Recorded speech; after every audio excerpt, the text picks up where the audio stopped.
Mga kababayan ko, eto na naman at himayin natin yung mga sinabi ng taong ito dito sa social media. Sino nga ba talaga ang totoong nagkaso sa kanya? At tila ba sa video mapapanood ninyo ay talagang natatakot na.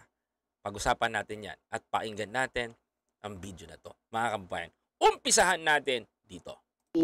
Na sinasabi dito Ning na ito ay malinaw na deceitful, pangloloko sa taong bayan. Pinapaniwala kayo na ako ay nag-commit ng isang kasalanan.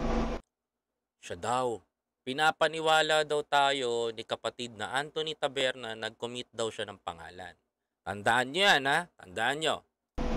Diyan sa Pilipinas na hindi naman ako nakatira sa Pilipinas. Kaya nga, di ba sabi ko nung mga nakaraan, nasaan na yung iyong sabina? Hinahanap ko yung sabina ko. Nangingi siya ng subpina, mga kababayan. Naririnig nyo, ha? Naririnig nyo. Email, wala. Address, nakatira ako sa Amerika. Op! Nakatira sa Amerika. Yeah. Mga palangga, hindi ako nakatira. Ito nag-send sa akin na palangga. Dito sa address na ito, kakatawa, no? Sige lang. Alam mo, akala nila, pag naggawa sila. Yan ang sinasabi ko sa'yo, di ba? Pansinin niyo yung facial reaction niya tapos yung pananalita niya, mga kapatid. Ng ganito, ay masisindak nila ang alindog natin. Lalo tayong mag-iingay at lalo natin ipaparal, sige, kaya mo yan, di ba?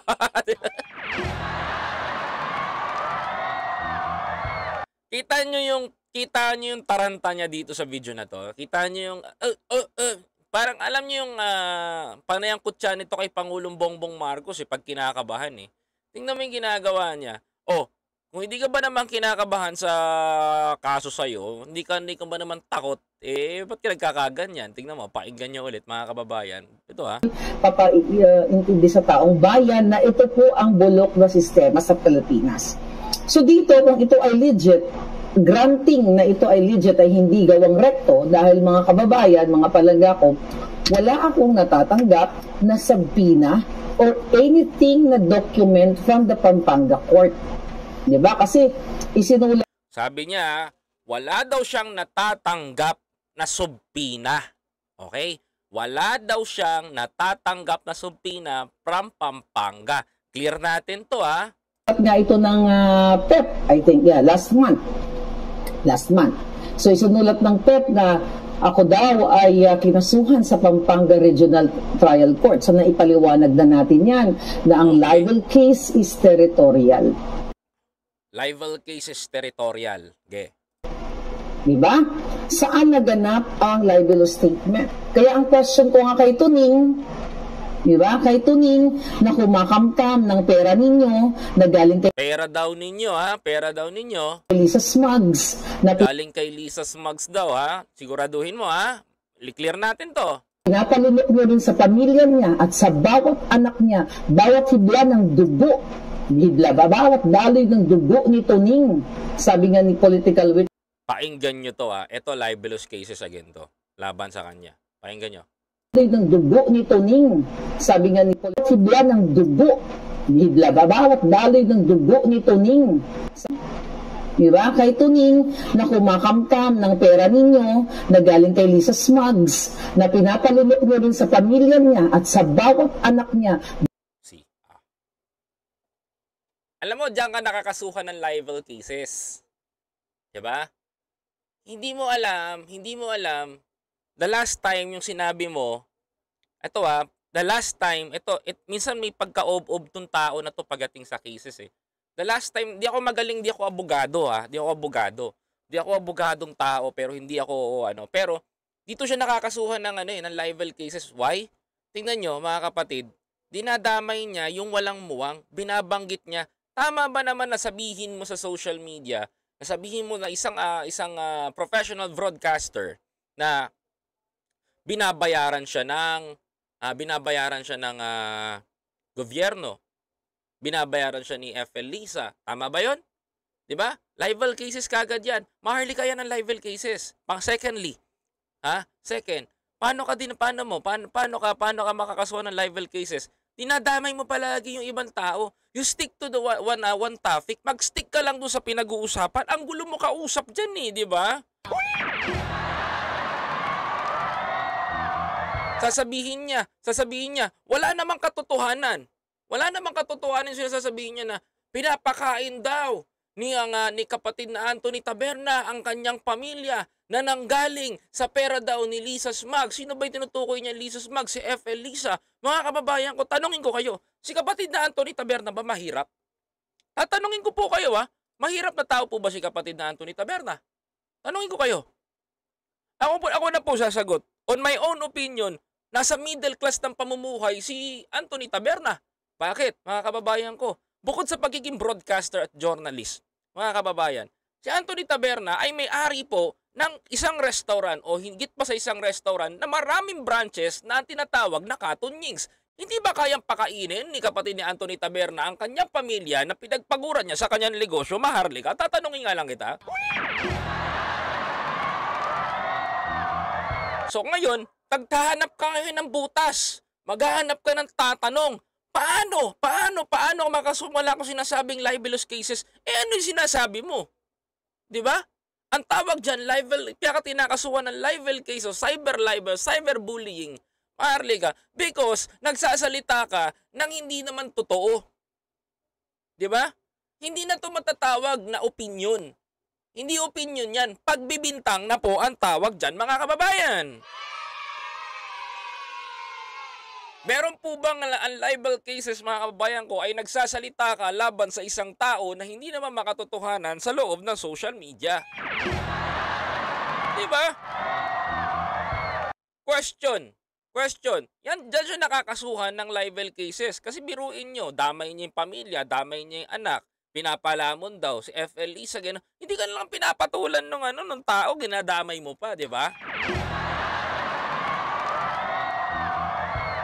Sige, tuloy natin. Sige ba? Bawat hibla ng dugo, bawat daloy ng dugo ni Tuning, sabi nga ni bawat daloy ng dugo ni Tunying, sa makatuwid, ang lalim ng sinabi mo pero nakuha ko. Bawat daloy bawat daloy ng dugo ni Tunying, ibig sabihin mga anak ni Katunying yung sinasabihan mo.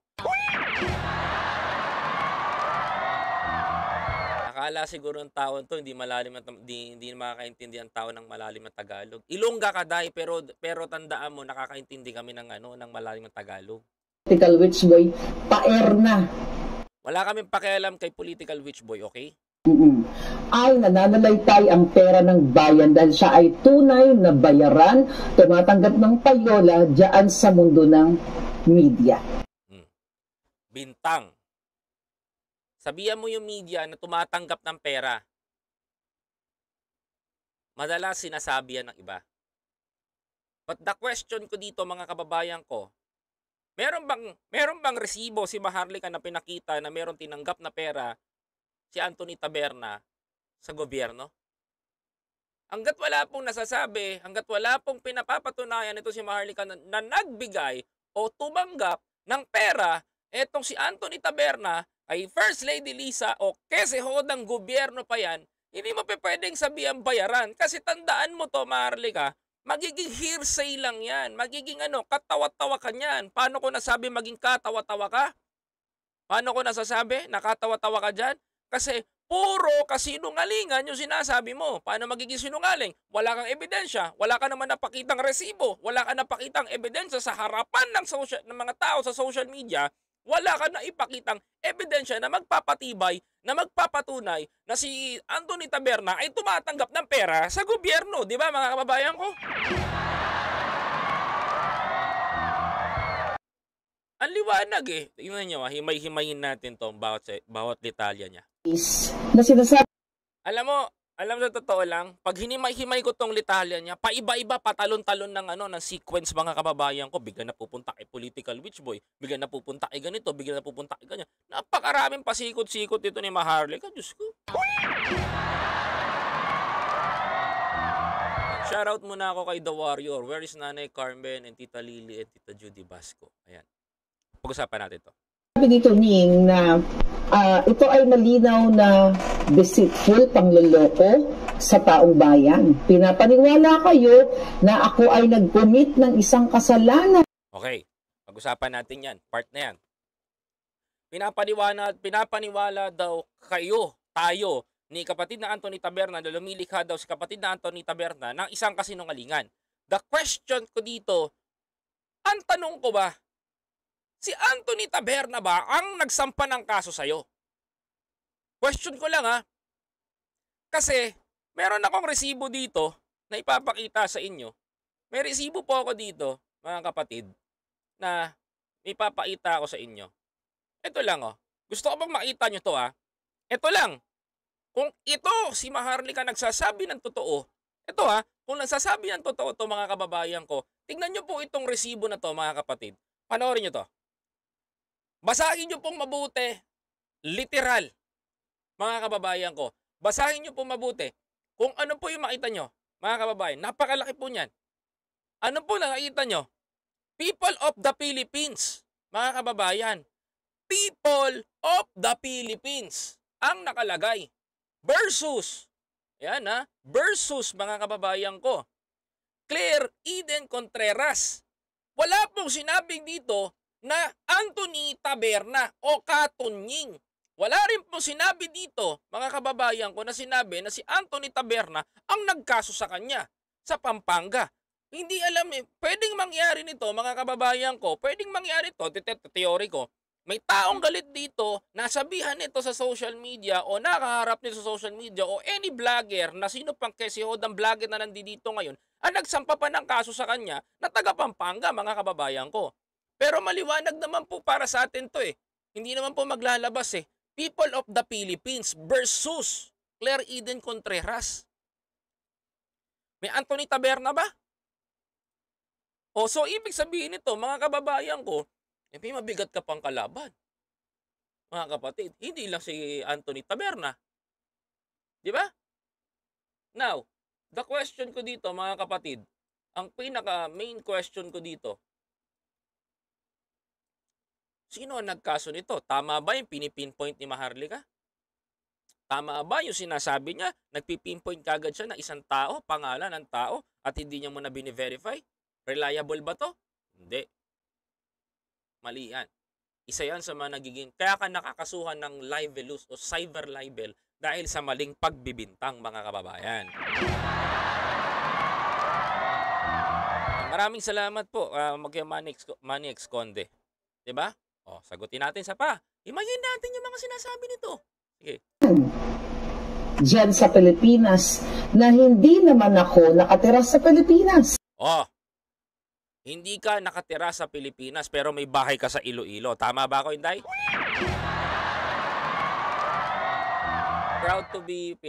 Proud Pinoy Vlog. Shoutout po sa mga tropa ko dyan sa Pampanga. Pero pinanganak to saan? Sa Iloilo, mga kababayan. Ay, Iloilo. Ayan. Iloilo, Bacolod. Kaya nga, di ba sabi ko nung mga nakaraan, nasaan na yung sabina? Hinahanap ko yung sabina ko, email, wala, address, nakatira ako sa Amerika. Bakit kailangan pa ba ng email address mo kung sasampahan ka lang ng kaso, di ba?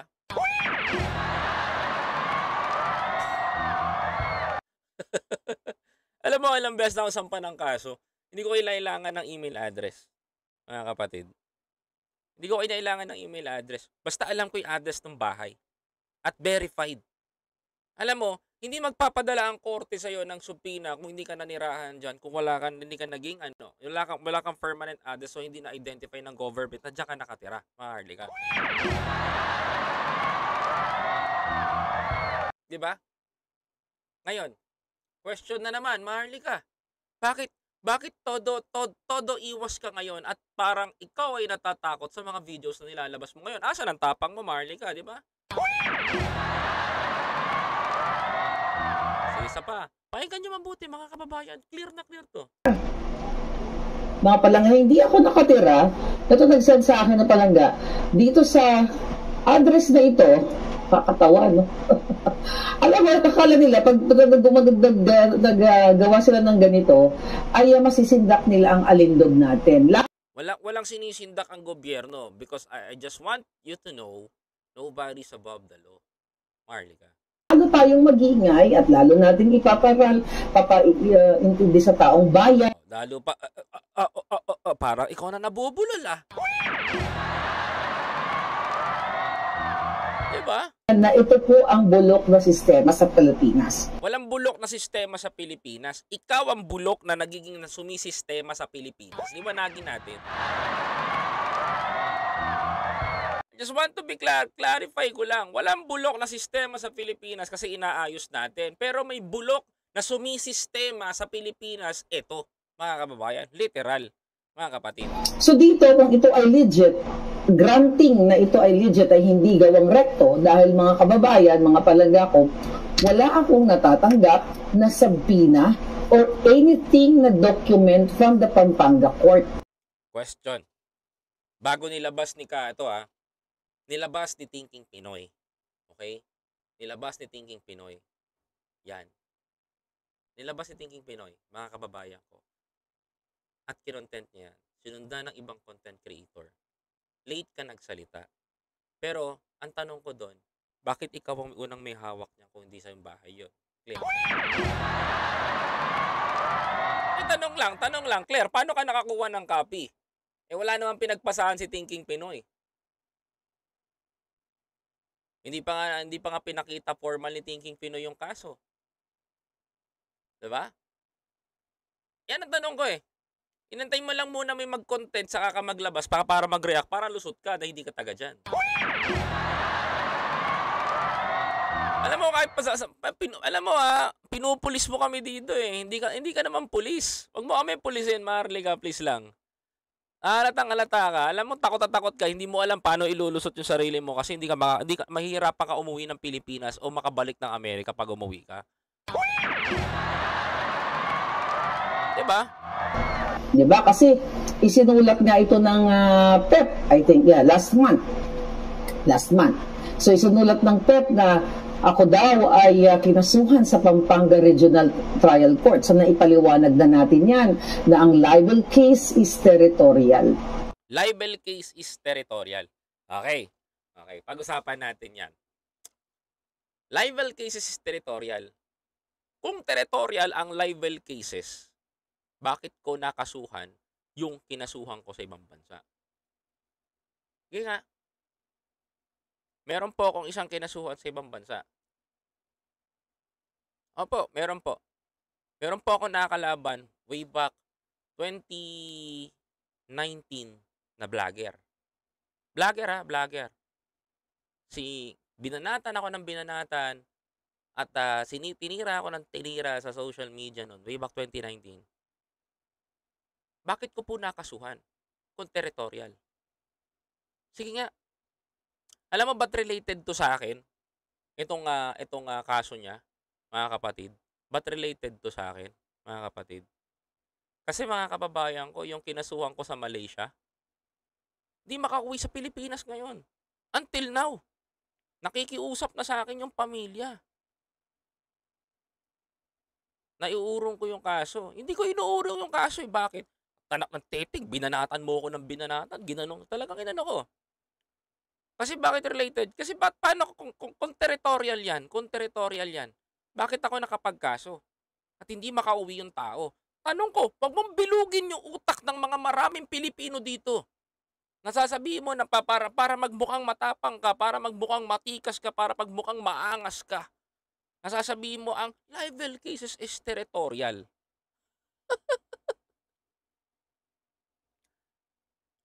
Pwede kang kasuhan.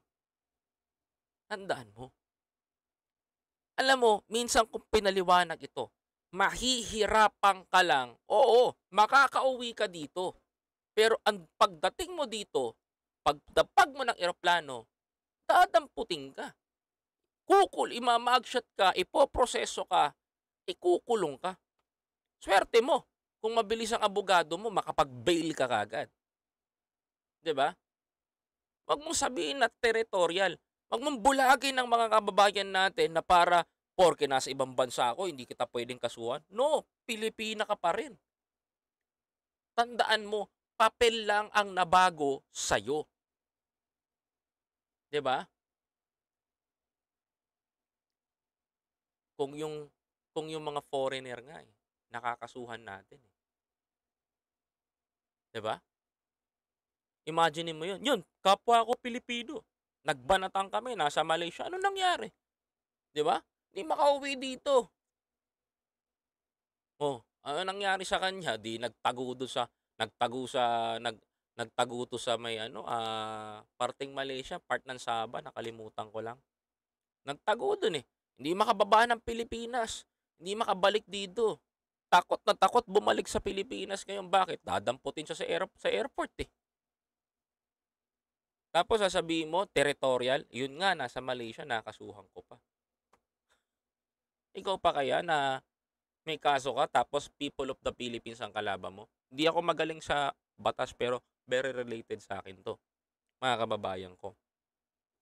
Yun lang naman ang kine-question ko sa kanya, eh. Wag na tayong ano, wag mo nang paikutin, wag mo nang bulahin yung utak ng mga kababayan ko dito. Dahil kahit sa anong sabihin mo, kahit na anong paratang mo, hindi mabobola ang isip ng mga kababayan natin. It's very clear na malinaw pa sa sikat ng araw, Maharlika, na ano, hirap kang makabalik sa Amerika kapag umuwi ka dito sa Pilipinas. Di ba mga kababayan ko? Totoong mahihirapan siya, totoong magkakaproblema siya, totoong mapepeste siya. Biruin mo ba naman mga kababayan ko? For example, umuwi ng Pilipinas. Umuwi itong hitad ng Pilipinas. Dinampot, nakapag-bail, nakalaya, pansamantala, mga kapatid. Pansamantalang nakalaya, pansamantalang nakalaya. Ang ending, mga kapatid, alam mo anong mangyayari dyan? Mga kababayan ko, ang ending, pag gusto nang bumalik ng ibang bansa na yan, hirap na yan makabalik. Hindi basta-basta makakabalik yan ng ibang bansa. Why? Bakit? Di siya mahihirapan siya. Alam niyo kung ba't mahihirapan yan? Hindi basta-basta you hold siya. May kaso ka pa sa Pilipinas, tapusin mo muna to. Example of, sinabi ko na sa inyo to, example of Nino Barsaga, katakot-takot na kaso inabot ng tao na yan, katakot-takot na problema inabot ng tao na yan. Until now, di pa rin natatapos yung kaso niya. Di ba? Kaya wag sabihin ni Maharlika na, ay ganito, ay ganyan, ako, territorial. There is no territorial. Kakasuhan at kakasuhan ka talaga. Di ba? Ito, palibasa, alam niya puro blank ang mga followers niya. Ayun, mapapaniwala niya talaga yung mga taga-suporta niya. Mapapa-oo niya talaga. Kasi, ang taga-suporta, close-minded yan, eh. Doon lang sa kanya, tingin lang sa kanya, eh. Parang kulang na nga lang, parang sininuy na nga to, 'di ba? Sinasabi ko.